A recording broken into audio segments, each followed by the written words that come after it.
Okay, now, now I gotta figure out how to get this link. Okay. Cancel.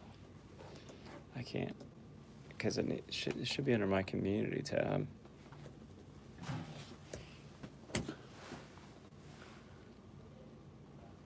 Share.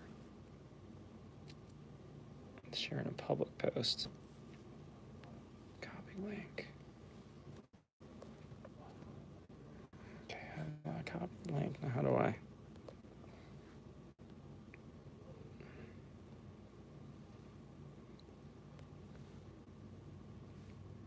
Create post.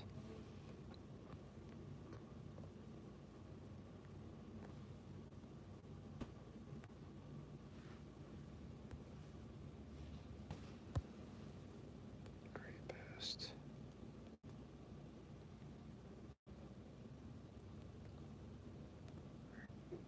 Members only. Here we go. Figure it out on your phone.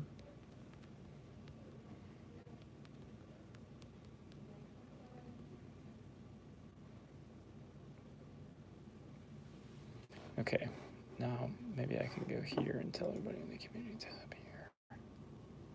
Oh, where was that link?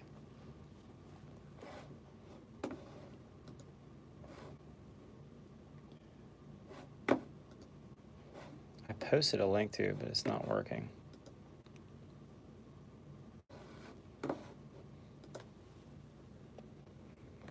Still nobody's on.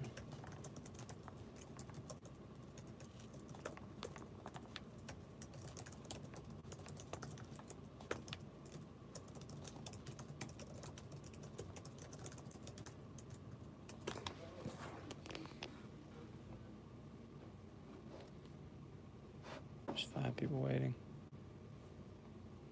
Oh, one's on. The link appears to be working. Hey, all right, Brandon. Can you hear me okay, bud? That's weird about this. We don't really know if it's working or not. Yeah, Jordan's here, by the way. What's up, guys? Hello. There's 3 of us now. All right. Sorry for the mix-up. I can hear you just fine. Thanks, Brandon. Appreciate that. I thought I knew how to schedule a video with that live link, but I couldn't figure out how to join that video, so sorry for being a big dork. I think there might be 4 other people waiting on that other live stream link. Let me message them real quick. Yeah, can you grab me a mount? Sorry, guys. Hang on one quick second. Let me make sure everybody else over there knows.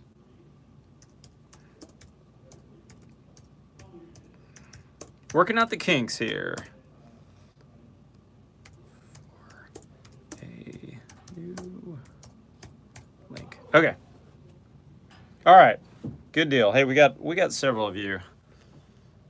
The Blaine 2001. I had to click pop out chat in order to type. Huh. I'm not sure what to say about that, man. I'm still figuring this out, so please bear with me, guys. Sorry about this. The good news is there's not going to be many of us on this chat. So as you pop up messages, I should be able to live chat. Okay, sorry. Changing my settings here. Live chat. There we go. Okay. Yeah, I think this is going to work, and there's 6 of you on here, so we should be good. Guys, thanks for joining me. I'm going to pop up the comments that y'all made underneath my tab from last time, and hopefully this will go more smoothly next time. I apologize for this.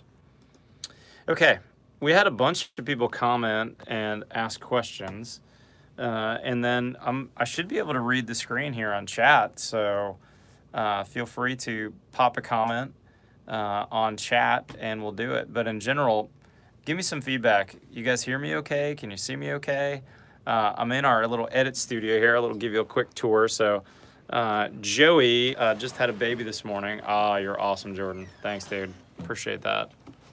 You can probably just put it right here. I think that's fine, yeah. We're about to get a mount. Okay. Awesome. Now we got a mount, so I don't have to hold the phone anymore. Perfect. Thanks, Jordan.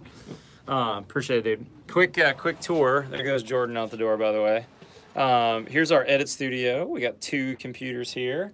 Normally we have a bunch of equipment over here, but Joey just had a baby, so a bunch of that equipment left with him.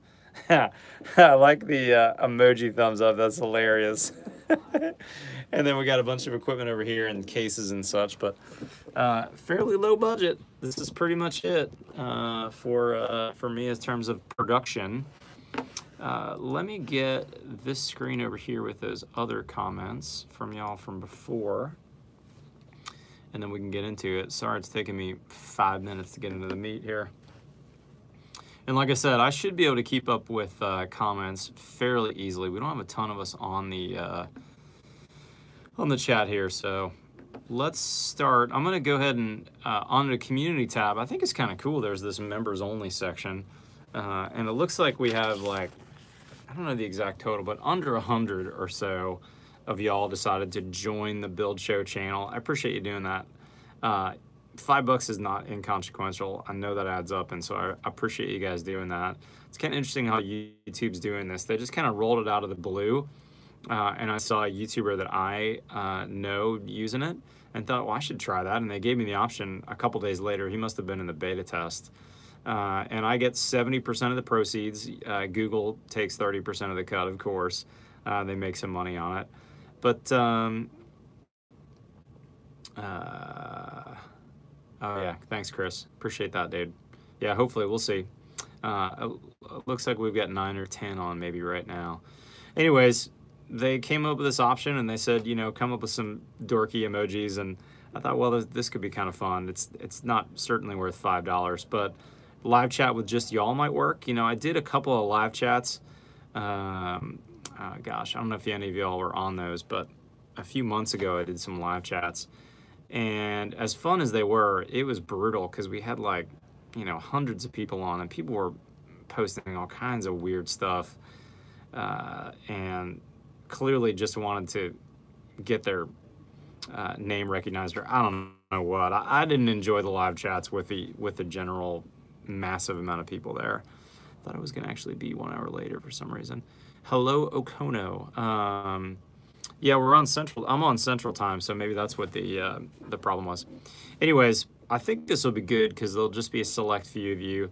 I've got all your comments that you put on there. I think this is being recorded as well, so if you're watching this later, I apologize for the rough start. Hopefully this will get better in the future. I thought I could do the scheduled one, but it didn't work. Yeah, thanks, Chris. I'm glad you're on, man. I'll answer those questions about your roof in a little bit. Anyways, so that's where we're at.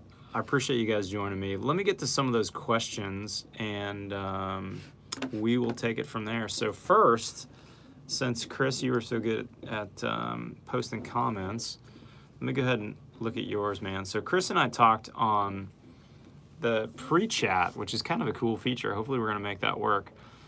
So Chris basically said, hey, look, he's got a flat roof on his house, 1/8 inch slope.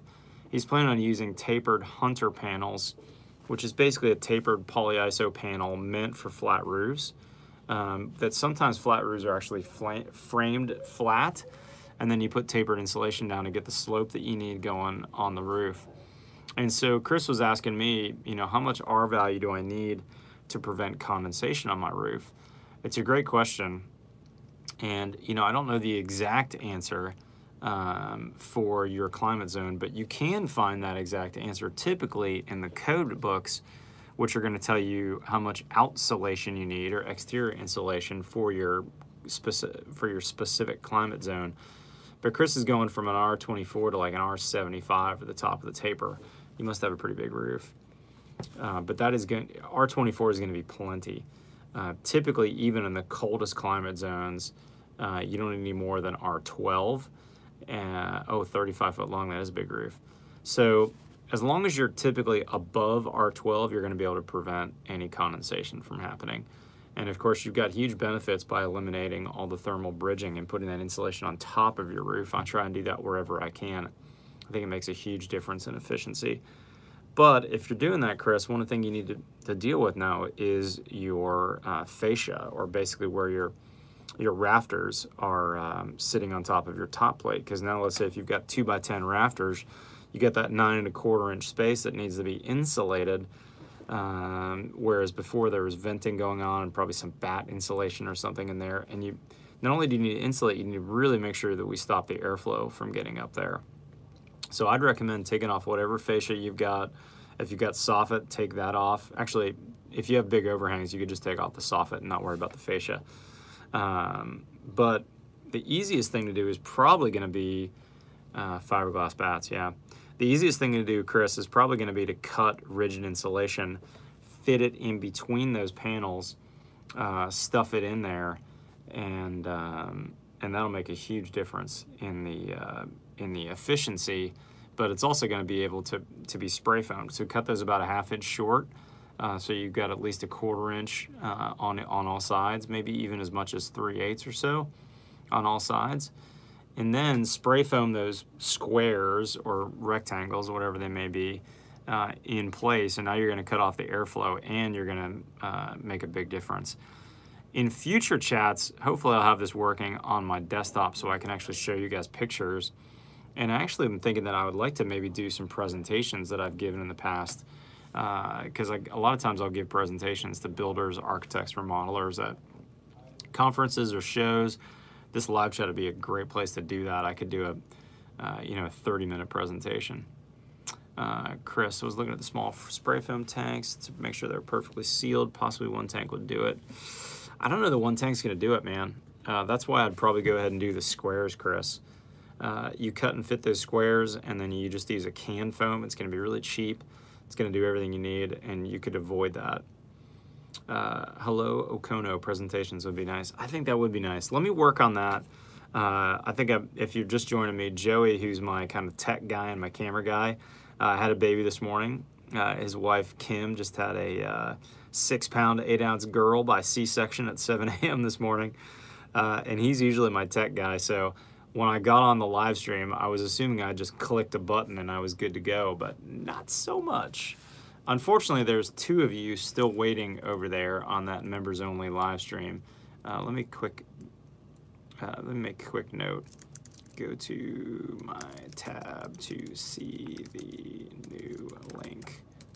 Sorry, I can't join this one. Okay. I didn't have a question earlier, but I have a question. You mentioned products like CleanSpace, DeltaVent, SA. Any suggestion on where to buy those as a homeowner? Oh, that's a good question. DeltaVent SA, unfortunately, is not easy to buy as a homeowner. You're going to have to probably order that from some place that will ship it online. And that's about the only place that you're going to be able to probably buy a product like that.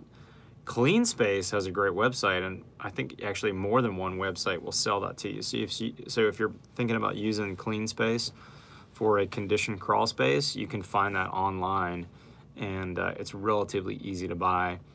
Another place you might go to for DeltaVent SA and actually all things waterproofing is Coastal Supply, or maybe it's Coastal Waterproof Supply. If you Google Coastal and look them up on the internet, they've got a great online portal to sell through online. And they also, if they didn't have that, because they're so good at online sales, you could call them on their 800 number, and I bet if they didn't have it, they could special order it for you and ship it directly to you. You ended up finding an alternative brand. That's good, Chris. Good deal. DeltaVent SA, amazing product, super heavy duty, commercial grade product. I think I mentioned, if you watch my videos on it, it feels like jeans material. But honestly, they're still working on North American distribution. You know, they've only been selling it in the States for about 10 years now. And as a result, it's not super easy to get to. I've got good coverage in Austin. There's more than one supplier that sells it in Austin. Altex Supply stocks it, and SSI stocks it as well. And you can, I believe, can you order online from those guys? I don't think you can order online from them, not yet anyways. But they're a good German product that's been around for a long, long time in Germany, but only in the last 10 years or so has been available in the States. And they're really making a big push for stocking that and selling it in the States. And of course, sponsoring my videos was a good push for them. And they've been a great channel partner, and they've paid me to make videos, but it was one of those partners that I reached out to them long before they were going to pay me about using the product because I liked it. And so that's one of those show sponsors that I've got several of that I've been using their products for years and really liked it. Okay, let me slow down a sec here. I missed one, Aaron. Hang on a sec. 100-year-old Iowa farmhouse. Uh-oh. How do I pull up comments on my phone? Okay, guys, hang on 2 seconds. I'm going to see if I can pull up this live chat on my...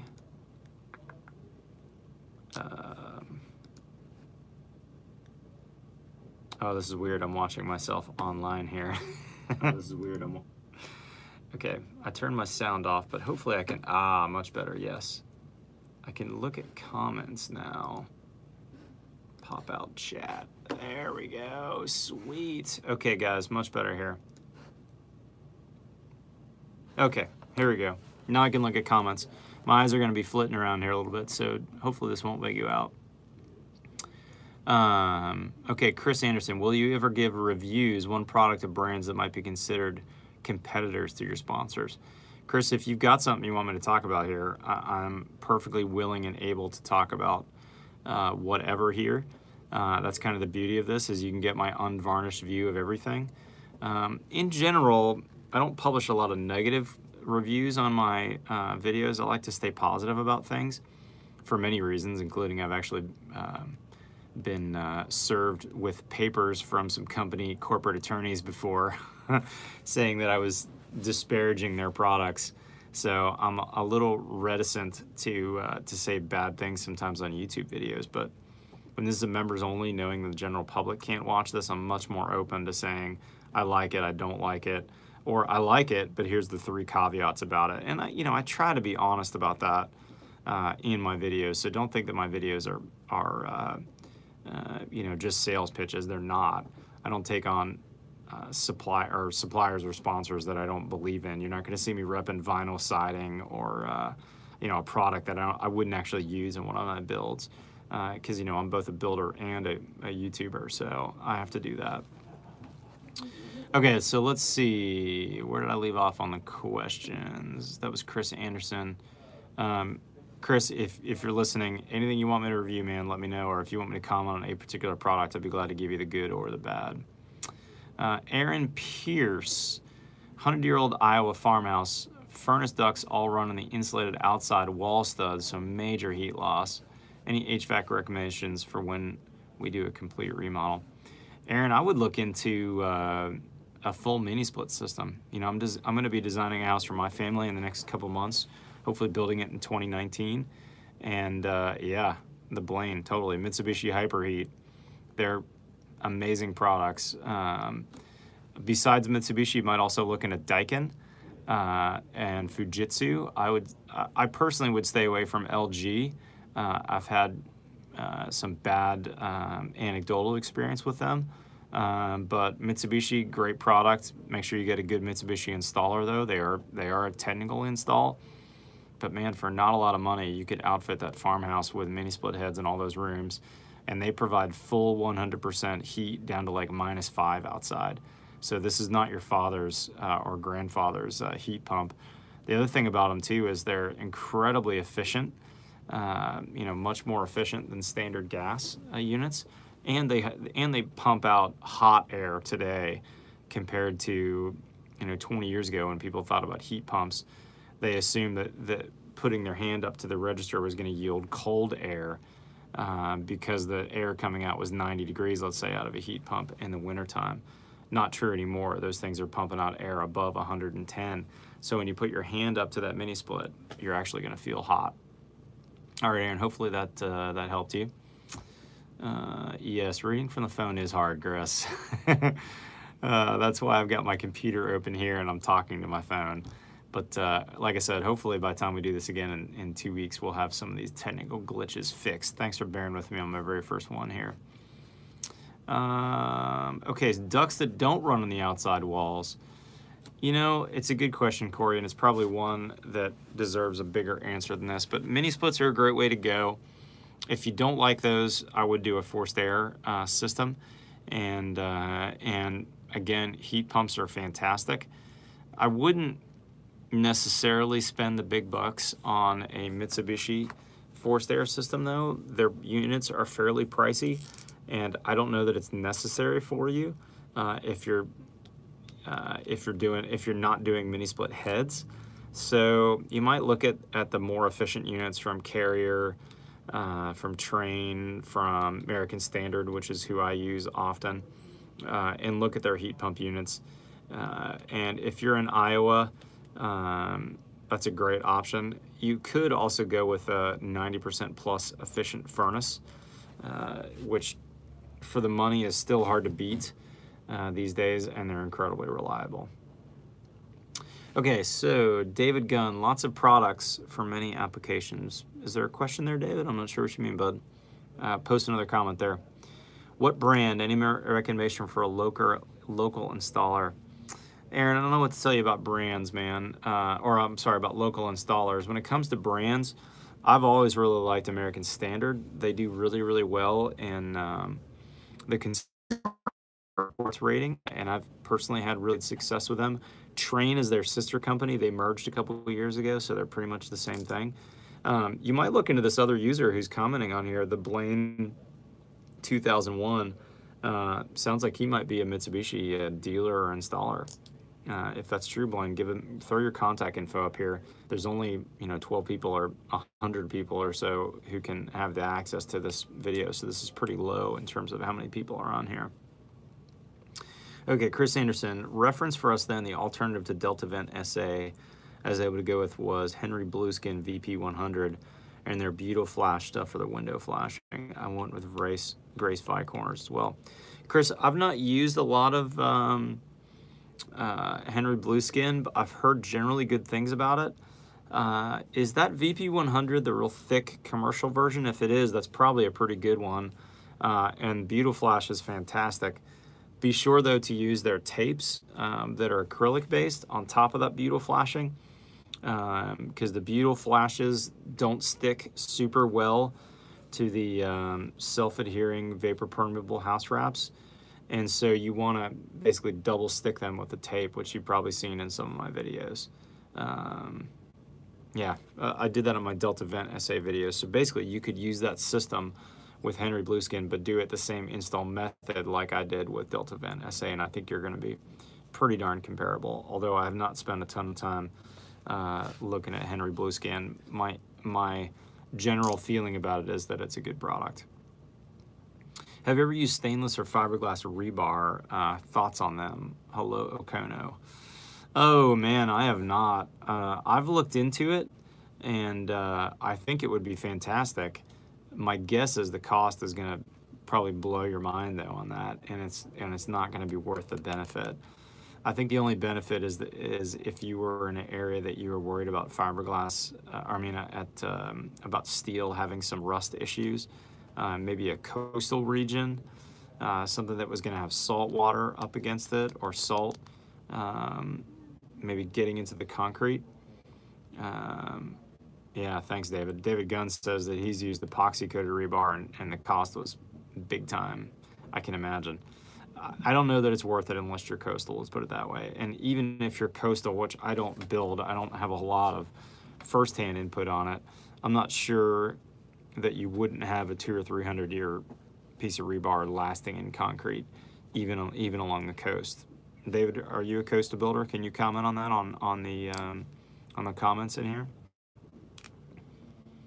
Oh, cool, very cool. Aaron Pierce is asking for some emails, and he's got his on there. Good job, Aaron. I think this is a great way to do this, man. This is people that are going to be on this live stream or who are going to be watching this later. I believe this is recorded, and members only can watch this. So you've got 100 like-minded people that could be that could have access, let's say, to your email address on there, and that's it. So I think you're pretty safe here posting that. Okay, so David also likes the American Standard. I do too, man. Oh, interesting. So, David, you're a Houston builder, and sometimes in Galveston, you're just a little bit south of me. Very cool. Okay, I think I'm caught up on the live chat. Let me go to some questions, if I can switch screens here, guys. Because for those of you who are watching this later, I know some of y'all had some questions, and I wanted to answer those. Sorry, one sec, guys. Let me get to that. Section. I loved hearing about how the self-adhering wraps were tenacious and discovered firsthand that when VP100 folds onto itself, no way of pulling it apart. You have to cut it. Ah, that's cool, Chris. Yeah, that's the sticky on sticky. You know, have you ever done I liken it to Formica countertops. If you've ever done a Formica countertop before, you know that when you put that glue down on the substrate and then you glue the back of the Formica and stick those two together, they are not coming off. You don't see delaminated countertops very often. Very, very rare. So that's the beauty of sticky house wraps, is that if you prime them and then stick them, they are stuck. That is good stuff. Let me shut my door here, guys, real quick. Sorry, hang on one sec. Okay, I'm back. If you're just joining us for some reason here, I apologize that the original link did not work. Hopefully y'all figured that out to come over here. I'm really sorry that I screwed that up. In the future, stay tuned on the comments section under community right around the time that I start these, just in case I'm having problems with the live feed like I did this past time. So please accept my apologies on that. I'm sorry. Okay, so let me go to the comments from the original one, and let's see if I can answer some in case some of these guys are not here. So, and then in a second here, I see Richard, you've posted a couple of things for me. I'll get back to that in a second, Richard. Okay, so Catatom1, I'd like to get your input on board form concrete. How does it compare to other forms of cladding, cost versus other conventional methods? How to find a good contractor, especially in the Austin area. Is it mostly for aesthetics, or does it have some pros other methods? Okay, so board form concrete, huge topic.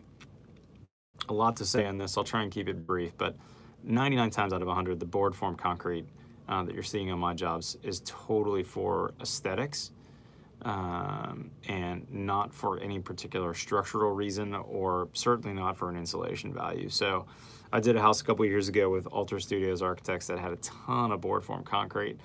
Beautiful, beautiful, but also crazy expensive. We spent, oh gosh, like $500,000 with our contractor on that. Amazing contractor, did huge work and a lot of work, but you know, the cost partially is because any good board form contractor knows that clients are going to be picky about board form, and any particular wall you might pour, the client may object to it for aesthetic reasons, and you have to jackhammer it down and start again. So if you're a smart contractor and you're bidding board form, you're going to put in there at least enough money that you could tear down the wall and rebuild it and still have a profit margin. And that's one of the reasons why board form is so expensive, because anybody who bids it who knows what they're doing is going to bid it probably double what it really should cost. And if they're not, they're probably not very good at it, which means that you're going to get a kind of crappy job. And seeing all the honeycombing and other issues that come out with not very good board form jobs means that there's only a few contractors that can really do it well. And so it's real expensive. On the other hand, if you're a smart carpenter or a smart company, you probably could do it yourselves and save some serious money, or maybe talk your really good concrete guy that you use into doing some type of a cost plus arrangement. So there's a couple options for you. Okay, next question, CMM170526. Be interested in learning more about using rock wool on the outside of the house, on the exterior, and then attaching lap siding over that. Also using rock wool underneath the slab with the Pango underlayment. Can you add another in-depth video about it? Ah, interesting. Okay, so rock wool under a slab is totally doable. You just need to check out the pounds per square foot rating. I don't know what that is off the top of my head, but I posted a video last week on under slab insulation, and it was really great video because honestly I've not done that before. I've done some exterior insulation on a slab. If you are interested in searching on that, that video was probably from 5 or 6 years ago. That's an old one, but we used the borate treated insulation, and we wrapped the outside of a slab with that insulation, which works real well in our southern U.S. climate, not as well in northern climates. So I wouldn't recommend that in the north, but I certainly would recommend that in the south. Okay, learning more about Rockwool in the exterior. So Rockwool insulation on the outside of the house has a lot of benefits. Of course, the fire benefit is a huge one. If you're in California, I wouldn't use anything but that on the outside of my house, knowing that it's basically fireproof. Any embers that get in there are not going to ignite it. However, it's not easy because it's got some compression ability compared to XPS foam like blue Dow foam. It makes it harder. You're going to have to run a string line across the face, almost as if you're running brick. And then when you screw your 1x rain screen battens in, you're going to have to make sure everything lines up so you don't screw that too far and end up having this issue where your battens are not the same distance off the wall as everything else. Hopefully I answered that for you. Okay, Michael DeGrasse, topics of interest for myself: in-ground swimming pool rehab, more on metal roof shingles and large format tiles. Michael, I'm not a great pool builder, to be honest. I've built several pools. It's always been with subcontractors, and I don't have a lot of great advice for you, except to say that pools certainly can be rehabbed, but one of your harder things to do is mess with plumbing. Although there are some companies that will actually tunnel under there and get to things, so that's a possibility as well. Corey and Aaron, I'll get back to you in those comments in just a sec, guys. Metal roof shingles, I did one video on it because I had a client who spec'd it. I was surprised. I really liked it. The only bummer is it's kind of a thin gauge metal. That was that Edco roofing video, if you saw it. It looked like it was 28 gauge or maybe even 30 gauge. So the shingles feel kind of tinny to me. Other than that, I think it's a great product. It seems a bit pricey for what you get, but it's a pretty good fake. And I actually have one of my wife's best friends, her kindergarten friend, who's been friends with her for 30 plus years, has a metal shingle roof on their house. That's the same roof that they got put on when she was probably in elementary school at some point. So now that roof is 30 plus years old, and it's that same kind of painted shingle. Still looks really good 30 plus years ago. So I know that's anecdotal evidence, my wife's friend from childhood's house, but you know, I think that they have a place. So, okay, Corey, you're on now, and you wanted to know about the business side of contracting. Anything specific about that, Corey, that I can answer from you? I see you're on the text thread here. Okay, let me go back to the text real quick, and I'll hold on your message for a second, Corey. So, Richard said, "Hey Matt, love your channel. I'm installing a 1-ton BTU mini split in my 500 square foot cabin. How critical is placement? It's a 40 by 12 single room with a wall for the bathroom near the back." That small of a space with that much tonnage, you know, 1 ton for 500 square feet, assuming it's insulated, you should be fine, Richard. Placement's not a big deal. I would probably put it not too far from your bed space, so that you're going to get some cold air on your bed. And then be thinking about what the worst day from a heat or from a cooling perspective might look like in terms of where am I going to see the most BTUs transferred through the shell? Meaning, you know, if I've got a wall of glass on one side of that 500 square foot space, it's going to be pretty cold near there in the winter, and it may be pretty hot near there in the summer. So you may want some airflow in that particular space. Other than that, make that cabin as airtight as you can, insulate it as best you can, and a 1-ton unit shouldn't have a problem with 500 square feet, and placement's not that big a deal. If you saw my Perfect Wall videos, I did that entire house, 1,700 square feet, with 3 mini split heads in lots of spaces that had no head coverage.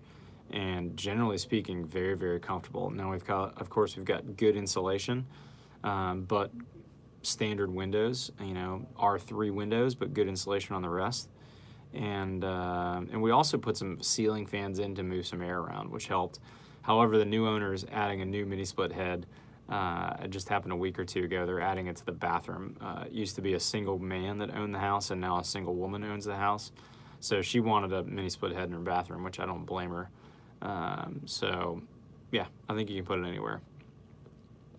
Okay, Richard, next question. I used Rockwool R30 in the ceiling and Rockwool in the 2x4 walls. Do you have any feedback about the Ideal Air brand since it's more DIY?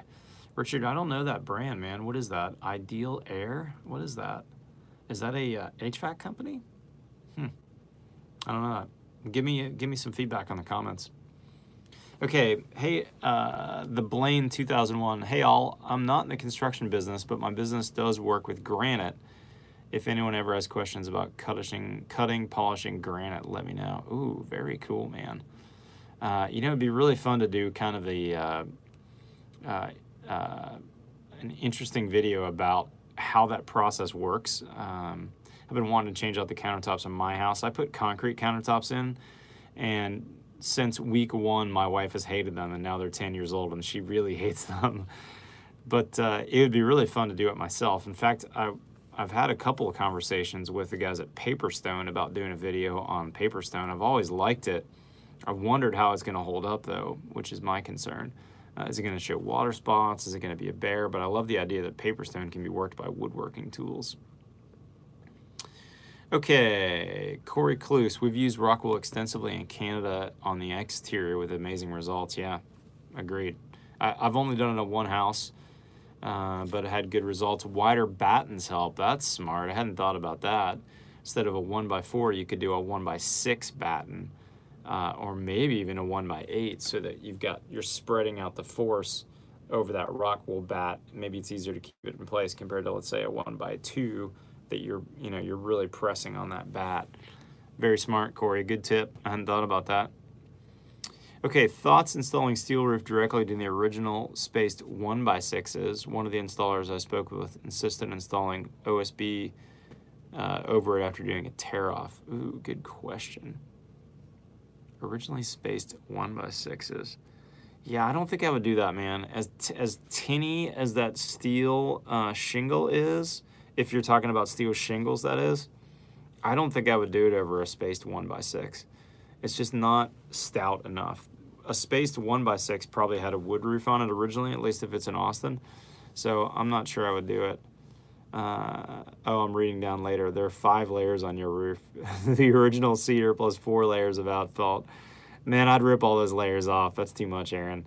Go back to the original 1x6s. Put a cheap layer of OSB down. Put a good underlayment on it, and then put a airflow mat like Benjamin Obdike's Cedar Breather. There's several others in the marketplace as well. You know, so it basically looks like a Brillo mat, and then put those put your new metal roof down. You'll be good to go. You'll be re-roofing that again in 75 years. Okay, hello Okono. If you're in Portland for GLC, make sure you go to the Japanese Gardens. Amazing woodwork. Oh, I should do that. I am planning on being at the JLC live show in Portland in December, I think. If any are going too, by the way, I'm going to be in Baltimore in October for the JLC live show, which I think they actually call the Remodeling and Deck Expo. So I'd love to meet you guys if you're going to be there. And if you're one of my Build Show members, like all you guys are, make sure you tell me that, and I'll give you a free hat too. When you see me at the show, I'm gonna have a bunch of hats for sale, but you get a free one if you're doing this, and you see me live. I don't want to pay for shipping, but if I see you live, I'll give you one. Okay, let's see what's next. One of the specific questions I had, Matt: do you use subcontractors exclusively for production work, or in-house, or a combination? Okay, Corey, good question. Generally speaking, we use all subcontractors for our work on our job sites. I have a couple of guys that work directly for me, and we've actually wound that down a little bit. We're not doing as much work as we used to. I used to have more carpenters and more welders. And it was hard to run both effectively and, frankly, run a YouTube channel. I had 3 businesses for a long time, building houses, running labor crews, and this YouTube channel as a business is for me as well. It's hard to do all 3 of those effectively. So subcontractors that I've trained and work for me and maybe 1 or 2 other GCs, I think is the way to go, because then you can really train them. You can treat them well. You can pay them well. You can make sure that when you've trained them on something and you get them back on the next job, you'll know that you've got the same guys working on your jobs. That's huge for me, especially when it comes to carpentry and waterproofing. But sometimes having a couple in-house guys to do things for you is really nice. Now, we've scaled back quite a bit on how many guys and what we working direct makes a big difference, because now I can sweep houses, I can install a pocket door, I can have a couple guys that can run and grab some things at Home Depot or Lowe's, pardon me, Lowe's, if you're watching, all those kinds of things. It's sure nice to have a couple of in-house guys to do that aren't your project managers, you know, that you don't need on the job site for supervision or for doing higher level things. So hopefully I answered that for you. Okay, let's see, where did I leave off on those comments? This is the mini split I was looking for the cat. Oh, okay. So I'm talking to Richard here. Richard, you mentioned the Ideal Air mini split, 12,000 BTU, DIY, do-it-yourself, ductless, 3-speed settings, remote control included, washable, dehumidification mode. It's on Amazon, but it won't let me post a link. Interesting. An Ideal Air mini split. Oh my gosh. Brian, your brother's Tim. Yes. Tim's feed is awesome, dude. He's an incredible framer. We should definitely meet up. You know, if you get a chance, tell Tim while I'm in Portland, I'd love to either come a day early or stay a day late and shoot a couple videos with him if he's willing to. He's a great, great framer. And, you know, I see him all the time on GLC with me as well in the magazine. He's always doing great articles. It'd sure be fun to meet him face to face, and of course you too, Brian. Okay, sorry, Richard. Back to the Ideal Air mini split. I mean, my guess is it's probably going to be just fine. Just be really careful with your Freon lines when you're installing it, and it's probably going to work great for you. Yeah, I'm curious to know. Richard, will you contact me later and let me know how it went when you're done? I think that's pretty awesome. Okay, I think I'm caught up on comments right now. Let's go back to the original questions and let's see what I can do here. So, Brandon McCall asked, been watching your videos for a couple years. Thanks for the great info. You're very welcome, Brandon. Also live in the hot, humid South, and your videos on ACs got me hooked. Man, I love talking about that because there's not many people talking about it. It feels like everything when it comes to that, at least in the past, was always northern climate related. I currently live in a hurricane zone and stick construction isn't generally done here. I'd love to build a home using the concept of perfect wall, but use concrete construction. Would you use ICF or solid concrete walls with rock sole exterior insulation? Sorry, hang on one second, let me read more here. Okay, good question. So his main question is, when it comes to concrete walls, what's the best practice for insulation? I've been talking for 45 minutes straight. My throat's getting sore.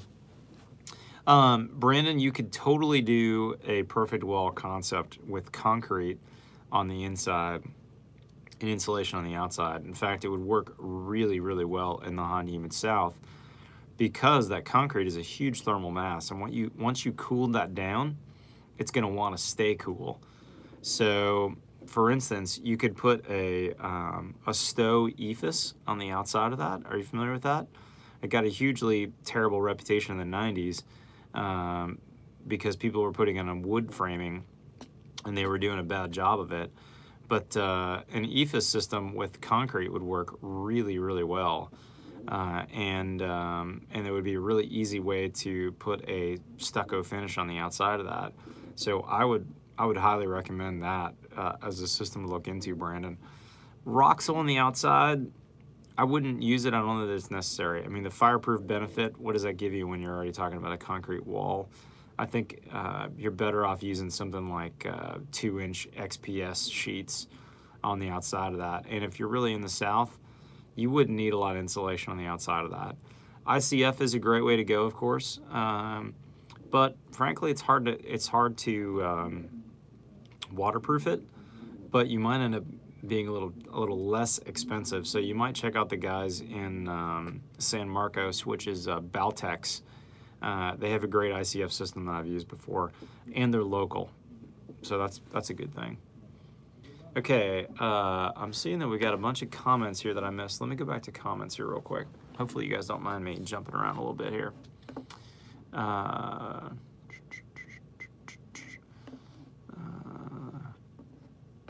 Hello, Okono. Oh, you're going to be at Portland's GLC. Cool, man. Look forward to meeting you. Okay, Michael DeGrasse, my pool rehab specific question. It's steel panel. Can you recommend a rebar and gunite contractor for Liberty Hill? Ooh, good question. Check out, there's a plaster company that's used a ton all over town. Where's my phone? Oh, I'm on my phone, duh. Sorry, man. Michael, I'll post that afterwards. There is a gunite contractor I'd recommend. I don't know about a rebar contractor, but maybe the gunite guy, when you find him, can recommend that. Okay, B-Town B. We have 3-foot eaves that were open, and the plan's call to close them. We're planning to condition the attic. Do you drill holes through the rafter blocks to connect the attic to the eaves? I do not understand your question here, man. Can you clarify that if you're still on? There's no way to post a picture, is there? Maybe I know you're limited to 200 characters. I'm sorry about that. See if you can expand on that, B-Town, and I'll help you out, man. Chris Anderson, with mini multi-splits, if possible, should supply and return lines be spaced further apart? Common, they are installed right next to each other, but there will be a temperature difference, right? Chris, you could split them up, but I wouldn't for purposes of trying to find a problem. If you ever had a Freon leak, let's say, I would keep them together. I think by the time you insulate those lines, there's such little loss there that it's not worth trying to separate them and cause the extra hassles. Brian, Tim's a good brother. I can imagine. He seems like a good dude. Okay. You're welcome, Brandon. And should I use Rockwool on the eaves? I can't spray foam. Toxicity of clients. B-Town. If your clients have toxicity issues, certainly stay away from spray foam, especially if they're telling you that.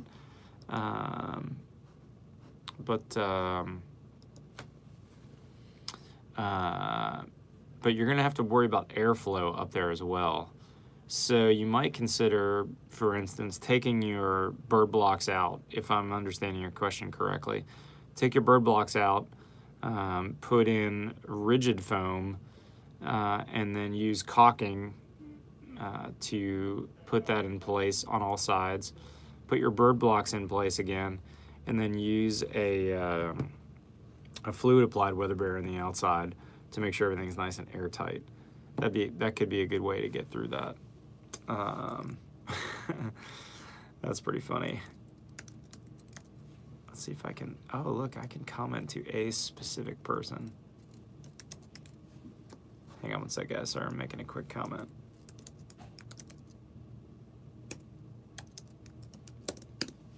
Cool.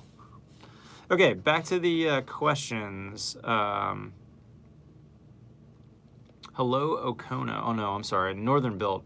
Hey Matt, great channel. I'm looking forward to the members only live feeds, but I work in a rural area without an internet connection. Ah, bummer. Yes, these live feeds should be taped. You should see this under the community tab. If you click this later, it will be recorded and you would get to see this later. So if you are not able to watch this live, you should be able to do it later. And I'm going to try and get to all the questions generally when we do this on the community tab. So bear with me. Hopefully I'll get that. Hey Matt, I've recently started reading it. Great book. In regards to a specific question, I'll give you two. areas you've seen the biggest bang for the buck marketing-wise, and do you believe using exclusively specialist subcontractors or in-house guys or a combo? Corey, you've got a lot of good business questions, man. I need to download more than what I can do on this seminar with you. I'm actually, as a side note for you, Corey, and for others, I'm trying to figure out if it would be worthwhile for me to do some kind of an Austin Build Show live version where you guys would come in to Austin or have the option to come in to Austin for, let's say, 2 days. We'd bring in a bunch of different speakers. We'd limit the group to like 30 or 40 people, and then we could really have a couple of intensive times together. You could see my job sites. We could do some mock-up walls. We could do some training. We could have a couple of the Build Show sponsors come as well and help fund it so that it wouldn't be super expensive. Is that something you'd be interested in? Post a comment if that's something you'd be interested in, and tell me also. I'm curious to know, whether that's something that it would need to be at least probably, $1,000 a day or so to make it worthwhile to do all the arrangements and get everything going and pay for lunches, and I'd have to pay for some of the speakers who would come as well. Would you pay $2,000 plus travel expenses and hotel and that sort of thing to come to Austin for 2 days for something like that? Or would that be just too much for your typical budgets? Post a comment on that. I'm curious to know. I've been kind of mulling that one for a while. Okay, back to Corey's question, though. Corey, biggest bang for the buck for me, of course, I would say is social media. I've been on YouTube for 10 years. And I've got a ton of followers now, and it's turned into its own business for me now. But in year one, when I had 50 followers or 50 subscribers, and generally speaking my videos got 100 views each, I would tell you that YouTube was just as valuable for my business. You have to take your ego out of it, but as a contractor, for people to search your name or your company and find videos of you from a job site talking about what you're passionate about, whatever that is, for me it's always been building science and building better houses. Super valuable for me. I would go into interviews in 2007, 2008 when I was brand new to YouTube or brand new to blogging, and people would go, "Hey, I watched that video on your Marvin window review. I really like that. Those things you said were really thoughtful," or even just, "Hey, Matt, good to meet you." And I'd be like, "Well, how do you know I'm Matt and not these other guys that I'm with, coming for the interview?" Because they recognize me from my videos. So social media, it's not a numbers game, and it doesn't really matter how many followers you've got or subscribers or likes you get. It's about putting yourself out there and showing your audience, which is your potential clients, that you're smart, that you're a person of integrity, and that you're worth doing business with. So that's the biggest thing I'd tell you, Corey. Okay, let's go down to the next question. Kenor with a chicken as his emoji. Hey, Matt, unfortunately, Amazon stopped shipping to Australia due to government issues. So Amazon pulled the plug. Oh, that's a bummer. No more Amazon now in Australia. What a bummer. How could I get building supplies basically to Australia is his question. Could I ship him a container of building supplies? Unfortunately, that's not an option for me. I appreciate you wanting me to export building supplies for you, but I don't think I'm going to be able to do that for you anytime soon, man. What I would do is reach out to the manufacturers direct of products that you're interested in. For instance, a lot of the products that I use are made in Europe or are made in the States, but are European companies like, the guys at Siga out of Switzerland. They make some incredible products, house wraps, tapes. I'm sure they have distribution in Australia, and if not, I bet they can ship to you. The same goes with the Germans, Delta Vent SA, some of those waterproofing products that are made in Germany, and they also have manufacturing now in North America. Those guys have to be able to ship to you. I'm sure they do. Huber, on the other hand, especially if you're interested in doing zip, that may be a harder one. But depending on your project size, you might be able to call around to a couple manufacturing, a couple distributors here in the States and say, hey, would you guys consider shipping to me? And, what would that cost? And that's going to be a little bit more research on your end, but it might mean that you've got a brand new business exporting that you didn't even know of. You could even potentially contact some of those manufacturers direct. Like, I bet you could get somebody at Huber Corporate on the line and potentially set up some kind of container load or export or something that you could bring it into the country. That'd be pretty cool.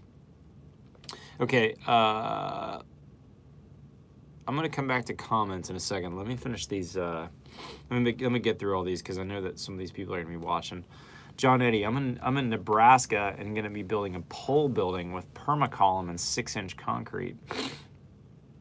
Question is about how to keep the concrete warm. Ooh, good question. I would do it just like my video where you insulate on top of the dirt, basically, or on top of the crushed gravel, and then pour your slab on top, and that's how you want to keep that warm if you're in Nebraska. You don't want to spray foam on top of the slab. You want everything to be underneath. Kevin Jallett, sorry for butchering your name, Kevin. I have a feeling that's not how it's pronounced. You introduced me to the perfect wall, which I think is cool. Share exchangers. I've since learned that these techniques are often part of the passive house design. Would you say that most of your houses are passive houses? If your own best practices differ from passive house standards in many ways, what are those and how come? And what are some other passive house techniques that you employ? Ooh, man. That you've just not discussed much. That is an excellent, Kevin, question. I'm going to have to defer on a couple of those because I actually have a passive house video coming out either this Friday, next, a week from Tuesday coming out. Tomorrow's video is on decks. Friday's video is a job site in Boston where I visited NS Builders. And then the following Friday or Tuesday, something like that, I'm going to be touring a passive house and talking about it. But I'm moving more and more towards that. But one of my issues is that I deal with architects on all my projects, and sometimes I don't get involved very early on my projects. And as a result, I'm doing the best I can with the building science and the high performance when maybe I didn't have a lot of input on the design or even on potentially material specs. And so in that case, I'm more of an old school GC where I'm not necessarily consulted with on performance or even hired because I'm a high performance builder. I'm just hired because I'm a really good detailed GC. And so that's why you see all kinds of stuff in my videos, Kevin. But where I do get involved early, for instance, like the Perfect Wall house, I'm able to build things to a much higher standard. Now, I'll be honest with you, I've not built a passive house before, and I'm still learning a lot of their standards. I'm still learning a lot of their techniques, but I'm incorporating those more and more, and you'll see more and more of that on my channel. I believe that I'm going to get a chance to go to Switzerland in January. The guys from SIGA, I'm working on a video deal with them where they'll actually pay for my trip, and then I'll make some videos there. And I'm going to get to go to some job sites in Switzerland. And I can tell you that we will be definitely talking about airtightness and showing you some secrets from how they do it in Europe. So stay tuned for that. Hopefully we'll have more on that topic, Kevin.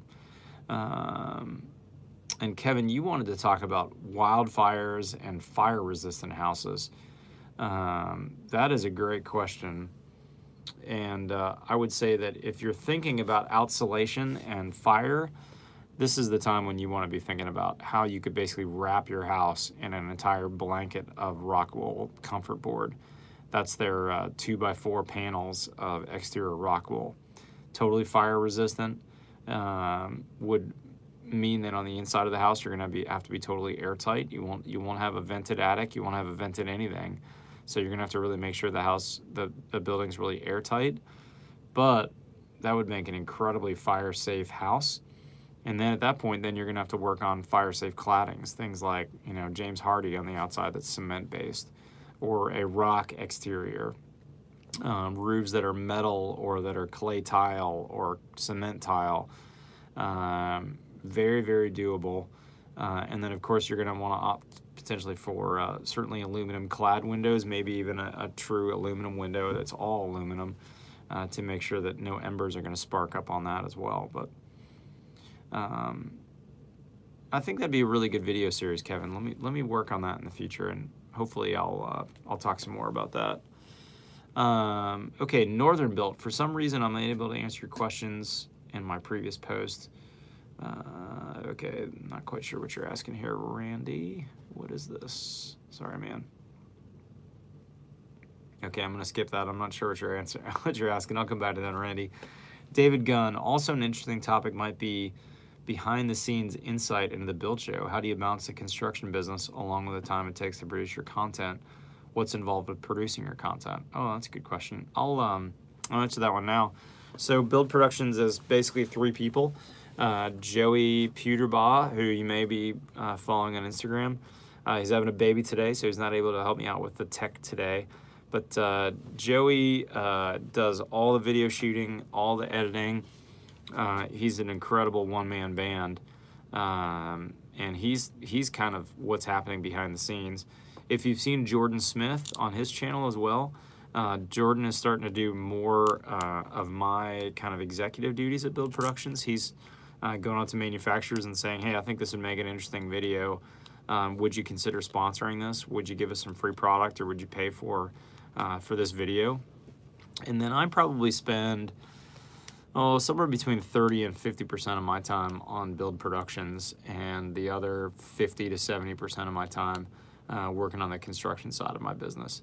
Luckily, I've been in business now for, 13 years? About 13 years.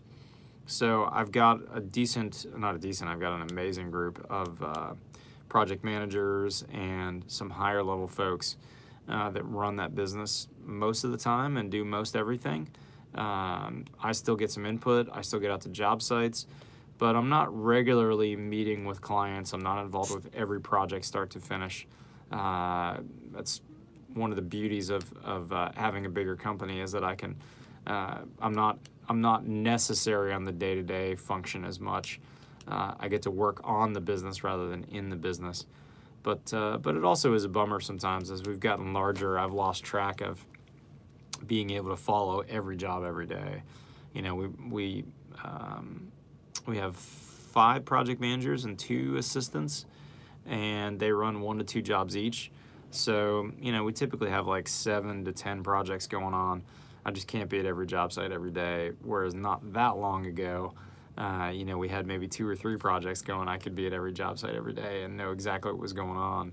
And that's less so today. So I got to say, I miss that part of what I'm doing today. But of course, it is fun to have things be able to run without me. So, you know, when I was on vacation, I didn't get a single email or a single voicemail that was the urgent type that I needed to break off from family vacation for. And that's really a huge blessing to be able to do that and be able to go for a week and things still happen. The business still moves forward. It doesn't crawl to a halt while I'm gone. Okay, David got another question. Along the lines of business topics, I'm interested in always improving our buildings, but I find that many, not all architects, are typically content doing what they've always done and afraid to make changes. They are interested in new technology, products, or in applications, but they don't always want to be the guinea pig. Many of the details I see in your channel require planning from the architect's initial designs. Are you having architects bring projects to you with these ideas already incorporated, or are you suggesting some of these details and then having them incorporated into planning?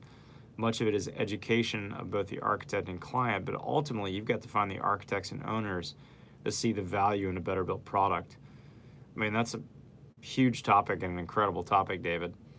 I'll give you the short answer now, but hopefully that's something we could spend a little time on. Maybe that'd even be a good video topic. I like to get involved as early as possible so that my team and I can be involved in planning for a really well-built house, talking to the owners about what's important to them, and sometimes educating them / encouraging them to do better than they maybe they even came in thinking. You know, most clients come in with some idea of what they're going to do when it comes to aesthetics, but they're not necessarily coming to us and saying, I want to build a passive house. In fact, I've yet to have someone to say that. So it takes a while to develop that relationship and to bring the building science into the buildings. But we have to know as an architect, or as a builder, I should say, that the building ultimately comes down to you, and the performance or lack of performance is going to show on your reputation. So you have to decide early on, is this the right client for me? Am I the right fit for this as the builder? And hopefully you're going to get involved early enough that you can encourage better building practices, that you can talk about wall assemblies with the architect, that you can, at a minimum, encourage and require the best waterproofing, because of course that's going to be a failure that's going to cost you your reputation and possibly a lot of money as a builder. So huge topic, David, but the short answer is you got to get involved early. Hello, Okono. I'm planning to design and build my own home. Before I do this, I want to apprentice or shadow a GC through the entire process of building a house so I can get a feel for every step from planning to permits to punch. Can you speak to this? Do you think I would be able to convince a GC to let me tag along or work for free as an he didn't say for free, as sort of an assistant? I think I'm fairly useful and can do a lot. Good question. I'm sure that you could. Oh gosh, this is actually a really big question. Hello, Okono. I just hit the read more. I'm not going to be able to get to all these right now, man, but let me answer the first question. I think any of you watching this could talk a GC into hiring you, not necessarily at a high rate, but at least at a lower rate to learn the business and to work as an apprentice.